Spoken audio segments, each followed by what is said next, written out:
What's up, everybody? Welcome to another episode of Turn the Jets Live. I'm your host, Steven Zantz, joined by my co-host, Steven Russo. 7-4, Mike White is back. Steven, how's it going? What a game.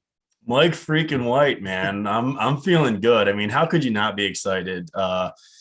For him, for the entire team, for the response, for the fan base. It was great, man. I think it was just great to see. I think a little panic set in early on, Bears take an early lead and you're thinking, oh, geez, in the pouring rain and this monsoon, like this has kind of shades of a letdown game coming off of an awful loss to New England. And everything is going through your brain. But then Mike White delivers that strike to Garrett Wilson. He breaks off a 54-yard tutty, and man, the tides just turned. And then the rest was history. It was awesome. But how you doing, man? How you feeling after that?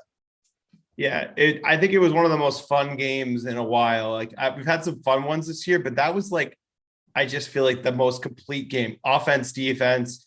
I guess special teams were a little shaky because there was obviously the botched field goal and then obviously a missed field goal later in the game. But man, Mike White, man, it's awesome. And like you said, it's so hard not to feel amazing for that kind of guy. Like this guy's basically been a journeyman quarterback drafted by the Cowboys, I think in 2018. He, got his shot last year when Zach initially got hurt. He had the game of his life against Cincinnati. He had that great start against Indianapolis on Thursday night, gets hurt, ends up coming back the next week, and then we never see him again. And it's the guys love him.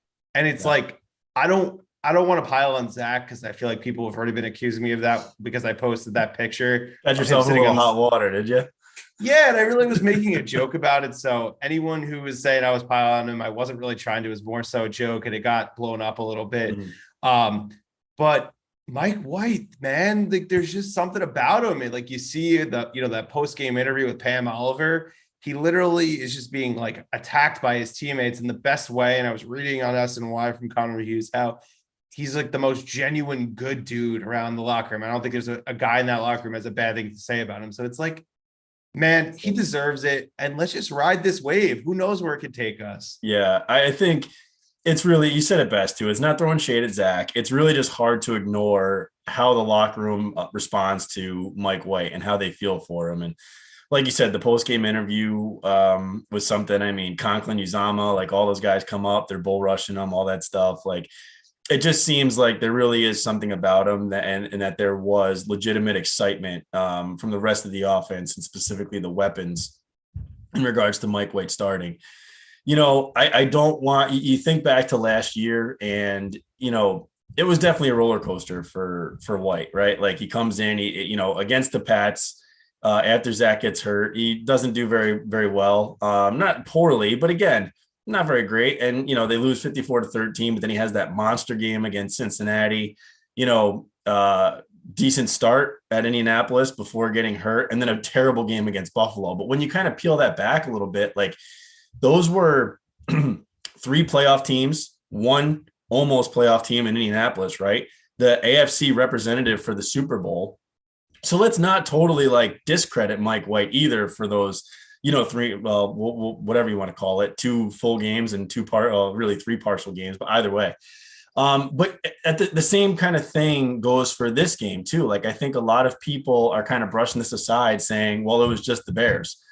Let's not do that either. Let's not totally discredit this game either, because the guy threw 6 incompletions. He threw 3 touchdowns, 315 yards to 10 or 11 different receivers, whatever the number was. It's an NFL defense in a monsoon. Let's not totally discredit that. At the same time, it doesn't mean he's the second coming of Tom Brady. But for right now, this is as exciting as it's been all year. And let's see what happens these next 2 games. These are going to be a big test. This will be a big barometer for him.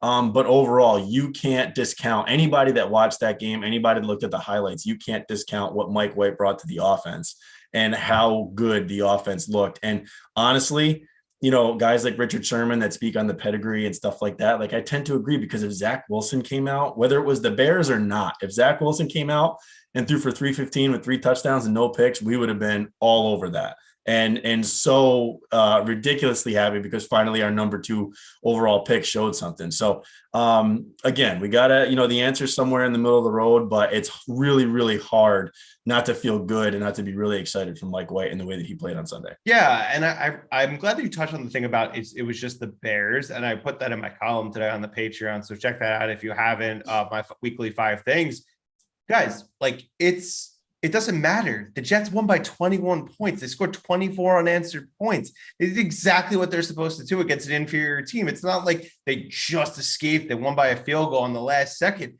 They were basically in control of that game from the moment they took the lead again in the second quarter, and they never looked back. So it's like, it's fine. And they also beat the Bears by the largest margin of victory of any team that the Bears have played all year. So they clearly were the most impressive. Miami had some problems with them. I know Fields was playing. I know Dallas gave up a lot of points to them. I know Dallas put up like almost 50 on them. But at the same time, it's like, it doesn't matter. They're still an NFL team. And I feel like people like think it's like we're playing, we're a Division I team and they're like a Division I AA team. No, it's still the NFL. It doesn't matter. These guys get paid to play too. And it does, you can't discredit what Mike White did. The weather was terrible. I was at the game. Literally, I was in the bar for the second quarter inside the concourse because it was so bad and we just like didn't want to get drenched. And then we eventually went back out. But yeah, it's the one thing I want to say is like we could keep going on and on about Mike White, but it's just there's a calmness, there's a poise, like efficiency, precision. The second he gets that ball, he knows what he wants to do and he does it well. You could see it. Like Elijah Moore was as energized as I've seen him all year. Like he looked like Elijah of last year. I know he only had 2 catches, but the second he got that ball, he was dynamic. Garrett Wilson, dude, that was just unbelievable. And I saw somebody on Twitter being like, oh, like if what's his face puts his hands up a little bit, he's probably picked off. It wasn't. And every good quarterback in the NFL has plays where it sails through the defender's hands, goes right to his guy in stride. And then they go to the house. So it's like, what are we doing here, man? Mike White deserves all the credit in the world. He looked phenomenal. And Garrett Wilson it was just awesome to see the things that we were seeing, in the Cleveland game, even in the Ravens game early on. He's just so tantalizing and it's such a joy to watch. And I think like his his numbers, like when it was with Joe Flacco and Mike White compared to when it was Zach Wilson, like if you prorated that over like a full season, he would have like a crazy season for a rookie wide receiver. It's like over 80 catches for like 1,300 yards. It's something astronomical, which is just awesome. But yeah, I agree. I think obviously, the throws that he made were extremely impressive. The Garrett Wilson throw, the Elijah Moore throw, both very impressive into tight windows. And really delivering strikes. I think, and to your point too, Steven, I think you just kind of saw how quickly he can work through progressions. And that was evidenced by, the release time in terms of, it took him like 2.8 or 2.6 seconds or whatever to get rid of the ball. But the more impressive plays to me, just kind of knowing what we've experienced so far with Zach Wilson, were really just 3 third down conversions. Obviously the Elijah Moore, the first catch by Elijah Moore was an incredible strike. The touchdown to Garrett Wilson, both of them incredible strikes. But really, there's a third down check down to the right side of CJ Uzama where you can see him work through his progressions, hit the check down on third down, gets the first down. There was another one. You see him work through his progressions. He checks down to Zonovan Knight on third down on the left side, gets the first down. And then on third down again, rolls out to his left, hits Elijah Moore for the touchdown. Like those are just extremely impressive plays for a guy that, you don't necessarily expect to kind of have that wherewithal to be able to do that. But Mike White, exactly to your point, exactly what you said, knew where he wanted to go with the ball, knew where the ball should go, and absolutely did it and was just dealing on all cylinders on Sunday. It was great to see. Yeah. And the crazy thing is like Michael Carter gets hurt pretty early on in the game and he doesn't miss a beat. I'm puzzled, when it's kickoff, right before an hour before kickoff, when the inactives come out, I see James Robinson's a healthy scratch. I'm like, What are they doing here? Like James Robinson has looked really good at times, specifically in the second half of the Buffalo game. And like, I get it. He feels like sometimes he hasn't had that burst that we were hoping to see. But Robert Saleh is just pushing all the right buttons. He benches Zach, which was bold, obviously, but we all thought it was warranted based on the behavior. And then I don't know if it's necessarily a bench. Maybe they're like, we like what Zonovan can bring against this defense, which is why we want to play him. The guy was phenomenal. He never played a meaningful NFL game in his career, and yet he had over 100 all-purpose yards and was productive, taking advantage of all the opportunities. Even Ty Johnson, a guy that we ragged on a lot last year, he was great. That touchdown run was electric, and I'm like, this is the Ty Johnson that Badlands was preaching about last year to buy stock in. They never wavered, I guess, Connor and Joe, but like it's awesome, man. And like I know the defense definitely got off to a little bit of a slow start, and I know Sauce Gardner had a good quote about it saying we weren't used to the offense being on the field for so long, giving us a break. And then they settled down, and it's like they keep doing their thing. I know they didn't get a lot of sacks, but they definitely were getting pressure on Simeon all day. Bryce Hoff continues to do Bryce Hoff things. You know, that sack was awesome, and I feel like that really shifted the momentum and put the Jets in full control of the game at that point. And there's nothing you boys say. It's just like this was like the most complete game I think that they played all year. And I know obviously they had some impressive wins, but like I guess it's really the Miami game, but the Miami game was like the running game and the defense really taking control, where it's like the running game, the passing game, and the defense all were playing well. It was really the specialists that were letting up. But I do want to say this because everyone on Twitter I saw when I was sitting in the in the stands was going after Braden Mann.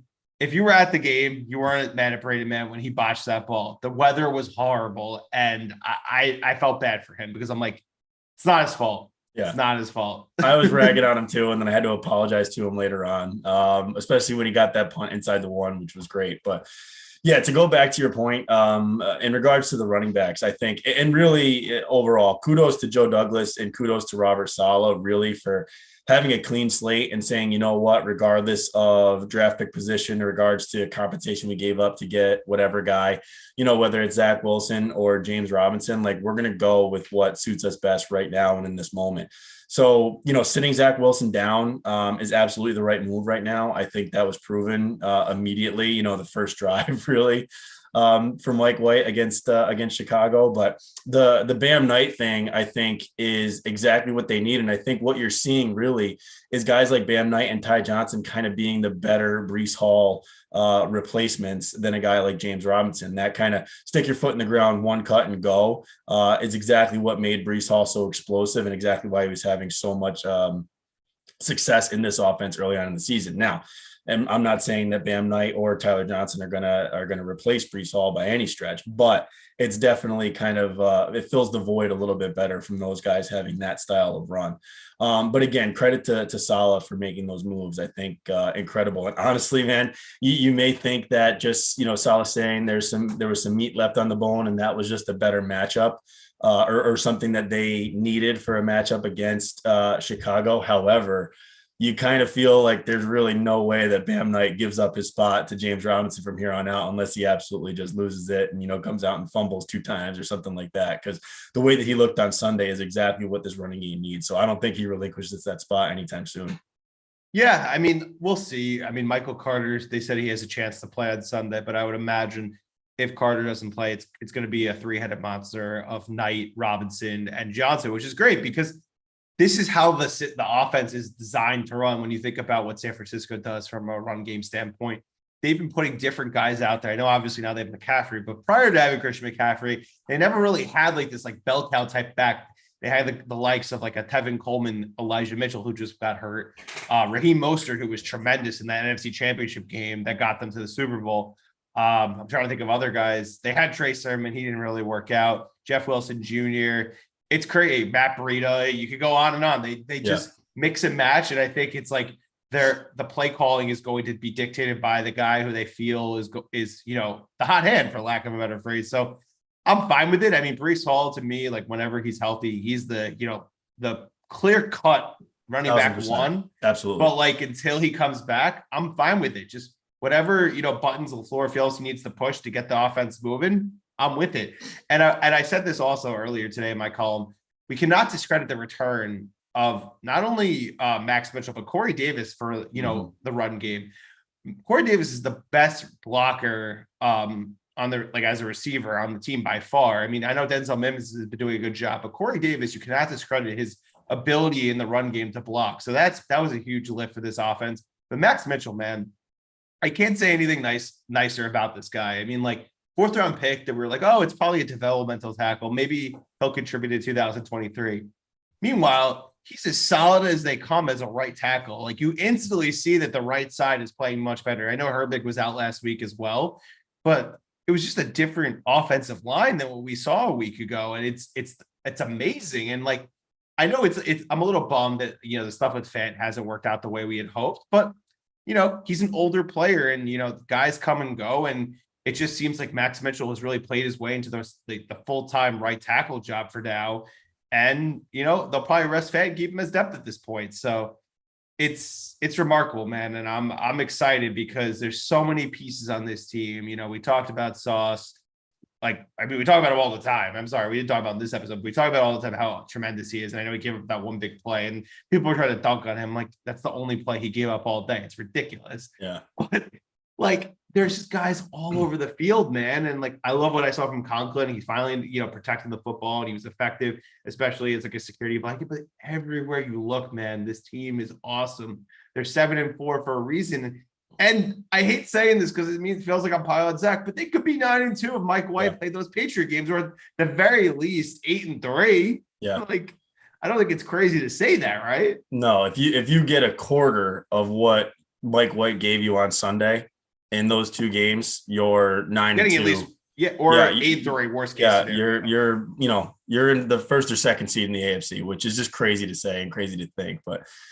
Yeah, and honestly, I'll tee this up for you, but I know you wrote this in your column as well. I know that Joe Caporoso has been all over this too, but you talk about the offensive line. So given what's going on there, and, you talk about when they drafted AVT, we thought that it was going to be Mackay and AVT as kind of road graders on that left side. And then, you shift gears and the Jets are dealing with all these injuries on the offensive line, but the line and the running game are still performing, even though they have really 3/5 are done, maybe even more when you think about it, right? McGovern's the only McGovern and Laken Tomlinson are the only guys that were slated to start that are actually starting now. So dealing with the injuries that they're dealing with, starting 3 different quarterbacks, being able to flip this defense from a bottom of the league unit to now legitimately a top 5 defense.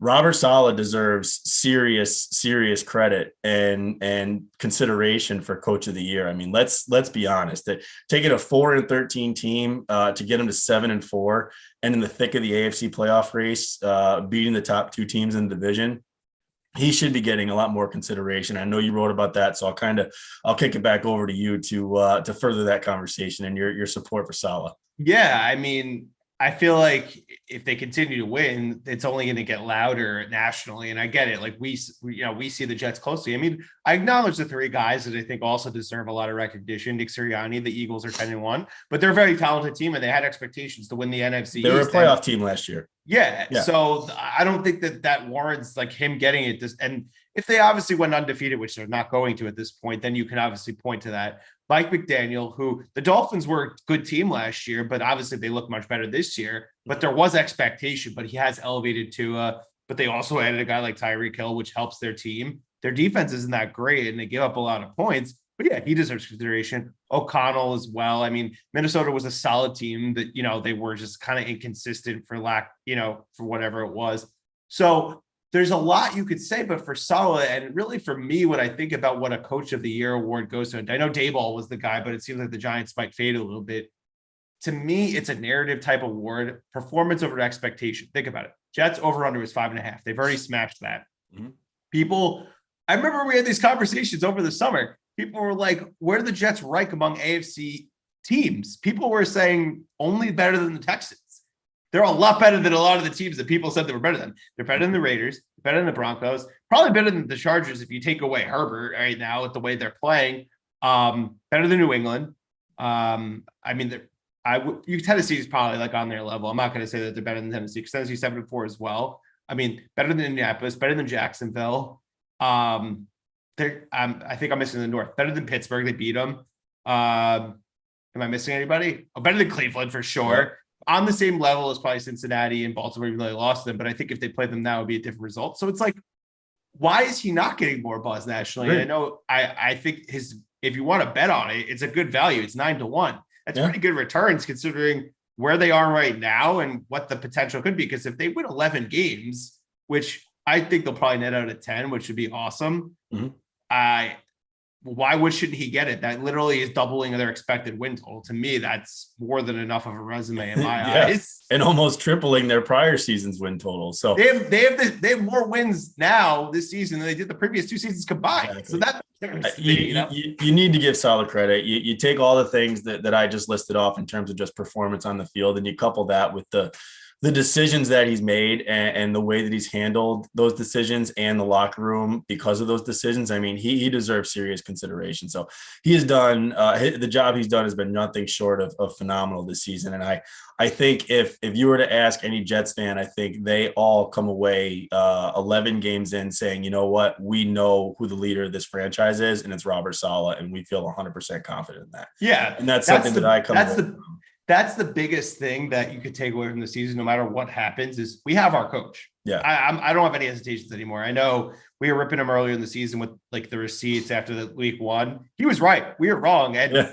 it's gladly eat my words. Yeah, me too. He was an easy guy to root for. And I was hoping that this is what he would become. And he's even surpassed the year 2 expectations that I had, which was just to show signs. He's more than done that. It's the in-game management. It's the aggressiveness. It's the clock. He knows what he's doing. And the players love him, man. And it's just like, this could be our guy for a decade. Like, it really could. Like, I know things in the NFL could change on a dime, but like, he's just has such a good pulse of the locker room. He understands. Doesn't matter where you were picked. If you're not helping us win games and there's a guy who can, that guy's going to play. And not every coach is like that. And that's why certain guys get fired, because they're stuck in their own way. And he's like, nah, man, we want to win games. We know this team is good. I'm not going to hold us back because of somebody we took high in the draft if they're not delivering. And you got to give the guy a lot of credit for that. It's amazing.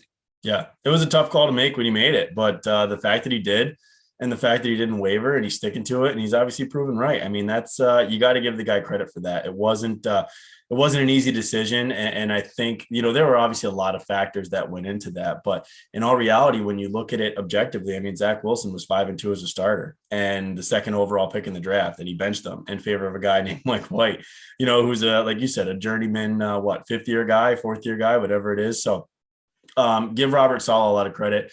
Give him credit for what he's done with this defense, what he's done with his team, what he's done with the staff.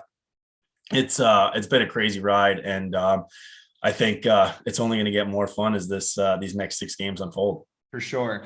So I heard an interesting thought process from Joe Beningo, and I wanted to peg it to you, and I want to see what you think about this. So I want to give him credit, though, because he's been very much in the Mike White high for a long time, really dating back to last year. He didn't think that he should have been benched after the Buffalo game, which he has a point, but I think they were trying to see what they had in Zach because it was a lost season. So you can't really blame the coaching staff, front office, to try to understand what their rookie quarterback was. They spent a high pick on him, so I get it. But his thought process, and it's interesting. This is what he said. He was saying that the reason they benched him. They knew he was better than what Zach was, but they didn't want to, make Zach lose confidence by not letting him play. So when you think about it going into the offseason in March, they brought him back and they had every opportunity to make him the starter when Zach went down. They didn't, which I think is really interesting because they obviously knew what they had in him a little bit. They've seen how he prepares, how he works. But think about it like this. I know he didn't have the best preseason, so you can use that as the excuse, but if they really, were so dead set on proving if Zach is the guy, and I know that's what the whole offseason was, building around him, they make Joe the starter when he goes down until Zach comes back. Obviously, there was limitations what Joe can do, and I know that the Browns game was crazy, and they ended up winning that game, but they could have easily been 0-3, and Zach going into a really unwinnable situation, starting at 0-3 in that hole, and has to win 3 straight just to get to 500. But the thought process is they didn't want to embarrass Zach because they knew Mike White was better, and they purposely didn't want him to play because what if he went 2-1 or 3-0? How do you bench him? So I think it comes up from upstairs, and then they realize that the team is better than they expected. So now it's we got to roll with what we can do and what we think can win. Do you think the Jets believe that? I mean, I think it's a little bit of a stretch theory, but it's interesting to think about because why did Mike White get elevated to QB2 when he wasn't the starter when Zach was out? So I think it is a bit of a stretch. I have a It hard is. time. I have a hard time believing, regardless of situation. Like, we had Connor Hughes on our show who said that the Jets themselves, anyone at One Jets Drive, Be didn't lying. anticipate. They didn't anticipate these guys being as good as they were going to be. They would have been, happy with 4-5. That's what they were figuring on, and then maybe they can make a late season run. So the fact that they're as good as they are now, as quickly as they got there, I think is a surprise to everyone. However, there's no way you can convince me that an NFL team, NFL franchise, NFL head coaches, front office, whatever, would knowingly put a guy out there that doesn't give the team the best chance to win. I just don't see that. I think everything that I've heard from Robert Saleh himself on the Michael Kay show was that Joe Flacco won the job outright in camp. He had a good camp. Mike White started a little bit, didn't really come on until that second preseason game against the Giants, but that Joe earned that spot and that nod to get the start when Zach went down, after the first preseason game and to start the first 3 games of the season. So do I think maybe some of it, maybe, but that seems like a reach. I can't imagine any team not wanting to put the best guy out there, regardless of that, especially early on in the season. What I will say, though, is that I'm glad that they're recognizing the opportunity now. And regardless of if it's Mike White or Zach Wilson, like, who cares? Right? At the end of the day, if the Jets finish 11-6 and Mike White's the reason they did and the reason that they get to the playoffs and are able to do something in January or February, then great. And who cares if Zach Wilson was the second overall pick? Like, I don't care at all. I support the Jets. I'm a fan of this team.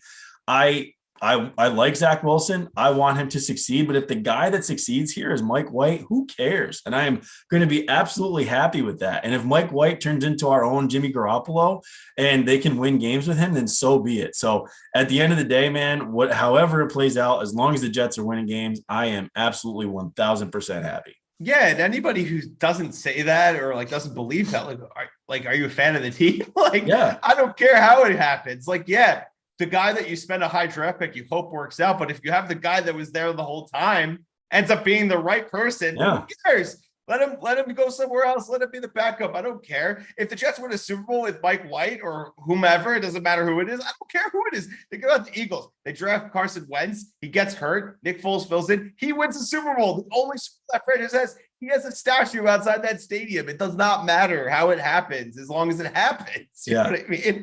It's just funny. Like, when you compare the quarterbacks, like, really clearly you stack them up next to each other, and Zach Wilson is the more talented quarterback. There's no question, right? Everybody knows that. He's more mobile. He's got the better arm. You see the arm talent just on throws, but like, what throw can't Mike White make that is necessary in this offense? And then honestly, like, okay, Zach has had a few highlight plays rolling out of the pocket, kind of doing his thing and throwing a deep ball.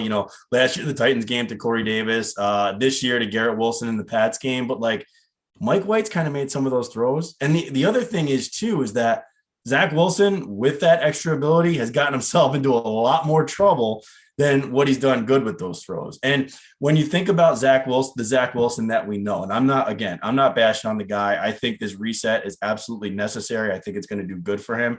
And who knows what the future holds, but if he comes back and succeeds, with the Jets, then great.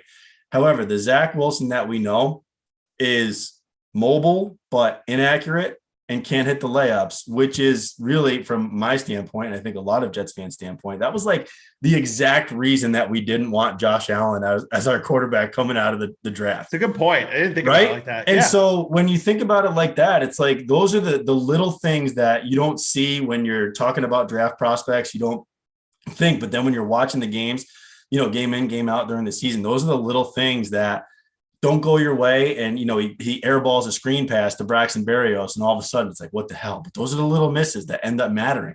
Well, you know what? Mike White hits those things. So this season, at the end of the season, is going to be long. It's going to be, it could be a roller coaster. Like, who knows? But if Mike White can look 75, 80% of what he did against Chicago, this team's got a better than good chance of making a nice little run here to make the playoffs. For sure. It's crazy. And like you said, Zach has all the talent in the world. He's a good athlete. He can run. He has a crazy arm talent. He could do a lot of things from like an arm talent perspective that a lot of guys in the league can't do really on this earth. But that's not all of what being a quarterback is. There's so much of the mental aspect of the game that there's been plenty of guys that over the years that have came into the league who were like, oh my God, he has the tools are off the charts. But if they don't have the mental aspect, I don't think it's a like doubt. I'm not doubting Zach's work ethic because everyone says he works really hard and he prepares. But if you don't have that mental capacity and you're able to process the way the great ones can, that's what separates guys who are just, a Paxton Lynch versus a guy who's a Patrick Mahomes. It's like, it's so much of a mental like a mental thing that people like do not understand. And like, I don't even fully understand it because I didn't play quarterback. But when you talk to you listen to people talk about football who have they've played, they've coached, people who used to play in the NFL, there's so much to it that they're not really thinking about. And they're just thinking about what they see during the game. But it's so much more than that. It just seems like Mike White has so much of those intangibles, that mental preparation, just the quick on his feet, knowing what to do on every play. And Zach has to learn that. And I hope he does. And I hope that this reset, like you said, is good for him. And I think it will be, but just ride with Mike White, man, who I think the parallel for Mike White, I thought about this, I've been trying to think, what's this comparable to? Case Keenum 2017. Think about it. Bradford's the quarterback. He gets hurt early, and then they put him in. Case Keenum was rolling. Bradford gets healthy. They're like, nah, we're going to keep going with Case Keenum, but they never would name him the starter. And then when you think about it, the whole situation is really begun because Teddy Bridgewater had that gruesome injury the year before, and he wasn't healthy to start season. So it's like an unexpected guy who's just riding a good wave. And maybe that's what Mike White is. He could just lead us into the playoffs, and who knows from there. So yeah, I'm curious what you think about that one. I think it's a very good comparison. I mean, I hope whatever happens here, and again, it's one game. I got to keep saying that, but if Mike White does continue to have success, then I hope the future with the Jets is better than Case Keenum's was with Minnesota.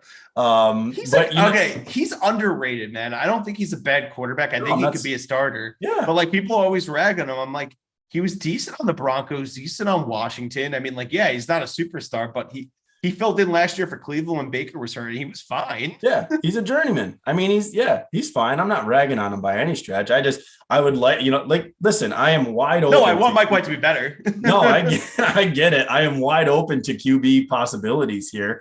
But at the end of the day, I would love to see Mike White be the long-term answer here. And who says he can't? Of course. I'm not going to plant my flag in the ground and say that Mike White unequivocally is going to be the next, franchise quarterback for the Jets. But at the same time, who says he can't be? So I'd love to see it. But again, we're getting well ahead of ourselves. It's one game, but I'm telling you, man, that one game was pretty freaking fun.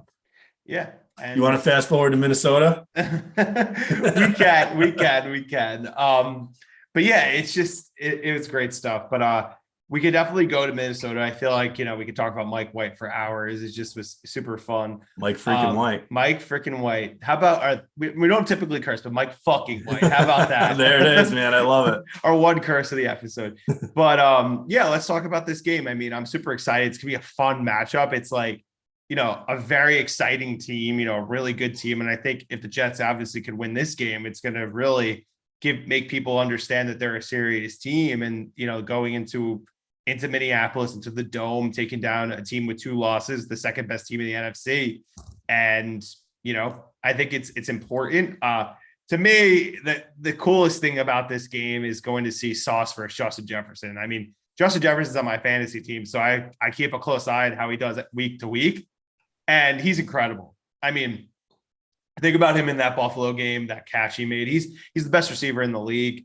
I thought Chase was going to end up being the best receiver this year in the league. Obviously, he got hurt, but he's still really good. But Justin Jefferson is far and away the best wide receiver in the league. And people compare Garrett Wilson to him, and I'm like, Garrett Wilson's awesome. I love him. I think he's actually underrated. And I think people saying that Chris Olave has been the better rookie receiver are not watching everything. Chris Olave has been tremendous as well. Garrett Wilson is unbelievable, but comparing him to Justin Jefferson, I think, is a bit of a stretch, and we need to see more and him to continue to ascend before that happens. But what are your thoughts about Sauce going up against the best of the best? I like it, and I can't wait to see it. I think, first of all, it's crazy that the Vikings trade Stephon Diggs and then draft a guy like Justin Jefferson that comes in right away. Worked out. It's the only time you can say the trade worked out both perfectly for both teams. Yeah, it's crazy, and I'm envious, definitely. But I think the matchup is going to be a lot of fun. I think, when you think back on some of the other matchups that Sauce and really him and DJ Reed, this Jets secondary, have had, Jamar Chase, Stephon Diggs, Tyreek Hill, Jalen Waddle, albeit that was with a backup or a third string quarterback. However, this is going to be a fun one. I think obviously Justin's going to get his. He's going to come down. He's going to make some plays. Like, that's going to happen. Thielen's going to do the same thing. You hope that you can force Kirk into, a bad decision or two and capitalize on it. To me, though, when you think about this matchup, Jets defense versus Vikings offense, I do want to peel it back and say, I don't think the Vikings have really seen a defense that is as good as the Jets are. Philly, so that's it. And they look terrible. And they really did. That was early on in the season. But, you talk about really the two defenses that they faced that I think are maybe on the Jets level are the Eagles and the Cowboys.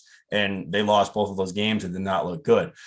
The matchup to me, though, is, I will say, as good as the Jets defense is, what has kind of slipped a little bit lately is their tackling ability. You saw them struggle a little bit, albeit with the weather, against David Montgomery, but that Dalvin Cook matchup is the one that scares me. I think if they're going to lose this game, specifically on the defensive side of the ball, it's because they're going to struggle to tackle Dalvin Cook. I mean, he is a fierce runner. He is built for speed and power. So if he can shake free, if he can break some tackles, that's where I think the Jets are going to be really challenged to make plays on the defensive side of the ball. I'm not going to sit here and say that I'm not worried about Thielen and Justin Jefferson. I absolutely am. But I think if I were a defensive coach, if I were Jeff Ulbrich or Robert Saleh, I would definitely be more concerned with how Dalvin Cook impacts this game as opposed to either of those two guys. Yeah, it's going to be fun. I mean, I think the big thing here, it's something I wanted to point out about this matchup, and a lot of people are saying this, is can they stop Dalvin Cook? Justin Jefferson, like you said, is going to get his, but you got to make sure that you stop that run game and make Kirk beat you, because he is prone to the big mistake. He does have those games where you're like, what is this guy doing? Because he's a solid quarterback and he looks really good at times, but then there's times when you make him uncomfortable and he throws 2 or 3 boneheaded interceptions or he fumbles the ball, which leads me to my next point. Can the Jets recover a damn fumble? I looked at the stats today. I wrote it in my column. 10 forced fumbles, 3 recoveries. Come on, man. It's insane. I've never seen something as bad as that. They legitimately can't fall on a fumble. I don't understand why. It's not even just this year. It's the last decade. It seems basically since the 2010 season, they haven't been able to recover a fumble. The Jonnu Smith fumble last week against New England, the Cole Kmet fumble. I don't know how they didn't fall on either one of those. It baffles me. It's truly insane. And it always feels like there's 5 Jet players right there and there's 1 opposing team player and that guy always falls on it. It doesn't make any amount of sense. The one with DJ Reed, when literally the ball was right next to him last week, I was like, are you kidding me? I know it. But that's the one qualm. And it's if Kirk or, Dalvin or whomever has a fumble, you got to fall on that ball, because those are the types of things that can swing a game. The other thing here is that as good as Minnesota's been, and I didn't even realize this until the stats were starting to come out because people were talking about it, 32nd ranked pass defense in the league, which means if you protect Mike White, which they do have a good front, but if you can, keep him upright, which I think that they can, especially with, the offensive line getting a little bit healthier, he should be able to cook. I'm not saying he's going to throw for 300, but he could throw for 250 and probably 2 touchdowns. I think that's not a crazy ask. I mean, Patrick Peterson's old. He's not the guy he used to be in Arizona. So you could definitely go against him. And I think Garrett Wilson's going to show him a thing or two about what a 21-year-old receiver is going against a guy who's in his 30s. I think Tyler Conklin's going to cook. Revenge game. I think he scored a touchdown. I'm super excited to see that. But yeah, I'm interested to see how we can run the ball against them, because they know that they're weak in the secondary, but I think that they're actually pretty decent against the run. So it's going to be interesting. And I think it's going to be a fun game. I know Kirk is always good in the 1 p.m. hour, and he finally won his primetime game, but maybe, just maybe, because he got that prime time monkey off his back, he may, slip up a little bit on the 1 o'clock game. Plus, they had a long layoff. It's a 10-day prep. And sometimes, and earlier in the season, it was a big trend. Teams that played on Thursdays typically were losing the following game, because sometimes too much rest, it doesn't necessarily bode well, because guys like to be in rhythm. It kind of throws them off their usual routine. So you never know, man. But I think anything's possible. I think it's going to be a fun game. And, it's a big test for a team that's really trying to get that statement win over a legitimate contender. So we could stop hearing about, oh, they beat all the backup quarterbacks. They're not a real 7-4 team. I mean, the metrics back up their defense being elite. So I don't think we need to explain that to everyone. But Mike White, I understand people are like, oh, it's one game, but let's see. Yeah, I think it's important for the Jets to get off to a fast start in a similar fashion to they did get against Chicago. But I really think this passing offense can perform. I think it's predicated on yards after catch. And I think that, and I don't want to overblow Elijah Moore and what he did on Sunday. Like, it was 2 catches. Granted, it was 2 great catches and he had a touchdown. I'm not saying this is a reemergence, but he's definitely more comfortable in this offense with Mike White. But if you get him a healthy Corey Davis, Garrett Wilson, a healthy Uzama, a healthy Conklin, like all together, I mean, those are tough matchups. And then you Brax and Mims, like those guys could do things like too. You factor in the running backs and what they can do, both running the ball and out of the backfield catching. Like, it's a hard offense to defend. And for the 32nd ranked pass defense in the league, like, this could be a game where the Jets get out to a fast start and they really don't relinquish the lead. And I think it's important to do that. So predicated on yards after catch, I think you could see some guys make some serious plays. And if Mike White can continue, if LaFleur can draw this offense up so Mike White can get the ball out quick and fast and not relinquish to that pass rush, I think the Jets can definitely have some success. But I think the bigger matchup is going to be the Jets defense versus the Vikings offense, specifically that run game and how they can shut down and tackle Dalvin Cook and not let him break, and get through that first tackle.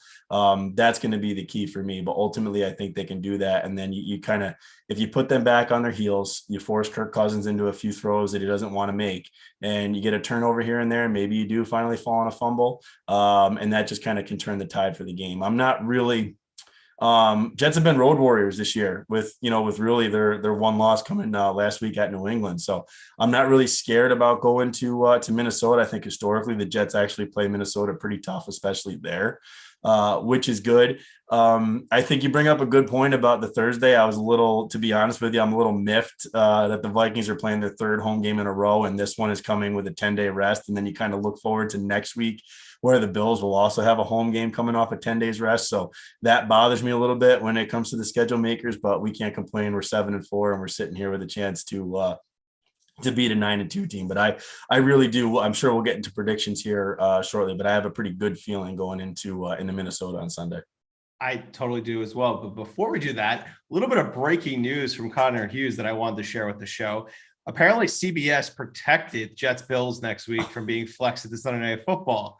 So the indication there is, I think it's going to be a Jim Nantz, Tony Romo game. So the Jets are probably going to be a national game, during the afternoon window. So I just want to say that's pretty cool that the networks actually want to have the Jets televised versus, giving us the Spiro Dini's broadcast, only giving us a Jacksonville Thursday night game as our only primetime game. So the tables have turned. So that was one thing I wanted to say, but I'll pass it to you for predictions because that's pretty fun to know. Yeah, I mean, I'll allude back to it. I really do think it's important how well the Jets defense plays against Dalvin Cook, but I do think that Mike White is improved. I don't think we're going to see a regression here. I don't think it's going to be, a 3-pick performance where we're sitting here going, oh my God, what the hell is going on? I think that he plays well. I don't think he throws for 300. I think he'll throw for 250, 260, a touchdown. He might have a turnover. But I think you see the running game get going. And I think the Jets defense ultimately plays well. It'll be a close game, but they force Kirk into a turnover too, and that's going to be the difference. And I think you'll see the Jets come out victorious. I'm going to say 28-24 Jets in Minnesota. I also want to say that someone's going to get a defensive touchdown in this game. I think I would love to say Sauce, but I got a feeling it may be someone else. I think DJ Reed kind of comes up big and maybe gets a pick 6, but I just think I think this team is different. I don't want to take too much of your thunder here, Steve, but I had thoughts during that Chicago game, like shades of like the post 94 spike game collapse. Like, oh my God, what are we getting into? Or, there was the 2008 team, like after they came off that big win against Tennessee, Oh my they God. had Yeah. a very winnable game against Denver in a rainstorm, and they lost that. And that was kind of the beginning of the end.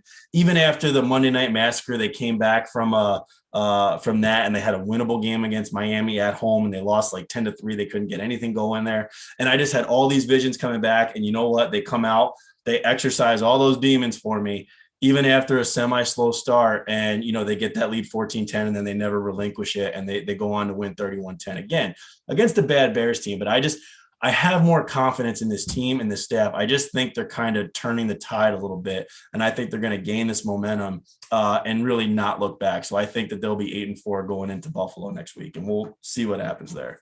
I feel the same way. I'm predicting them to win as well. I think, Justin Jefferson's going to get his. I think that the Vikings will probably be able to move the ball, but not as efficiently as they have against other teams. I think the Jets will end up winning 21-17. I think that the Jets defense, is true to who they are. And I think that they're definitely going to make things hard for Kirk Cousins. I think they will force some turnovers, maybe even that defensive touchdown. I'm going to say it again. This is the week of the Braxton return touchdown. I've been clamoring for it. I got the Elijah Moore touchdown. I bet it, and it hit a same game parlay, and I was so pumped. But this is the Braxton Berrios return touchdown game. I think that's the kind of thing that can flip a game like this.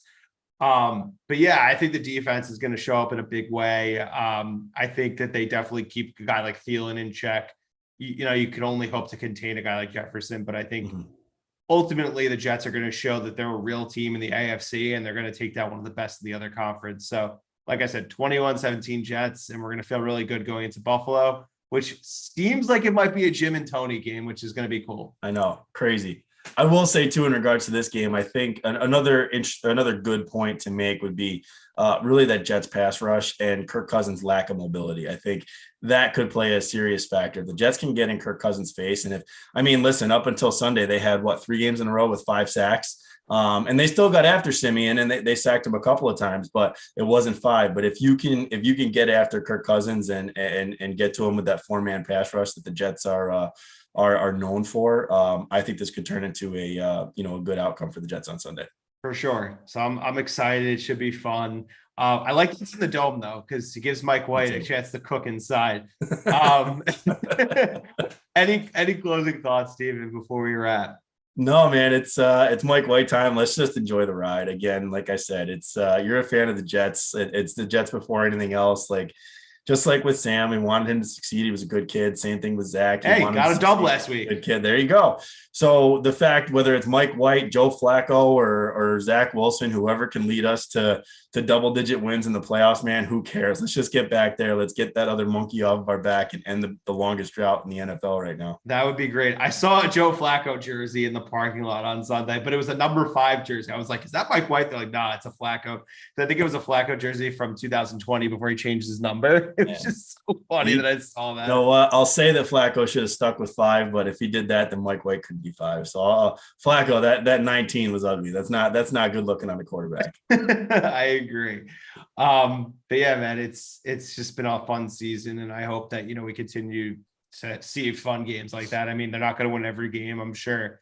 If they can get 3, of the next few, that'd be awesome. But like, they get to 11 wins, and it'd be even better. But just take one game at a time at this point. That's it. I think you win one of these next 2, and you're really teeing yourself up for a very good spot. You get yourself to 8-5 with Detroit and Jacksonville coming. I think that Seattle game, albeit going to Seattle, looking a little bit better now. The Raiders just went into Seattle and beat them in overtime. Their defense isn't good. That's the thing. Exactly. So if you tee it up that way, I think you're really you're kind of setting yourself up for success. And there's a path here to 4-2 where it's not as daunting as it may have seemed, 5 or 6 weeks ago. For sure. I mean, listen, anything can happen. It's the NFL. Jets are 7-4 right now. Yeah, games that you think are easy can end up being harder than they think, and vice versa. So yeah, just enjoy one game at a time. Just a reminder, we appreciate all the support everyone's shown us on both YouTube, Apple, Spotify, Twitter, everything between that. Make sure to subscribe to this show, youtube.com/TurnOnTheJetsTV, Apple, Spotify, just search Turn on the Jets Live. please rate, review. We appreciate all that support. It goes a long way for this show. Also our, the family channels, we got the Turn On Jets podcast feed for Will's show. He has great guests every week. We also had the return of draft season. So for people looking for that fix, the guys, Meigs, Joe, Dylan, and James, they're back. They had their first episode with Dane Brugler from The Athletic last week, which was really good stuff.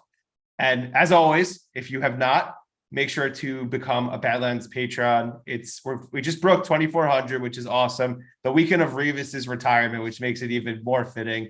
But best premium Jets content you'll ever see. It's always great stuff with Connor and Joe.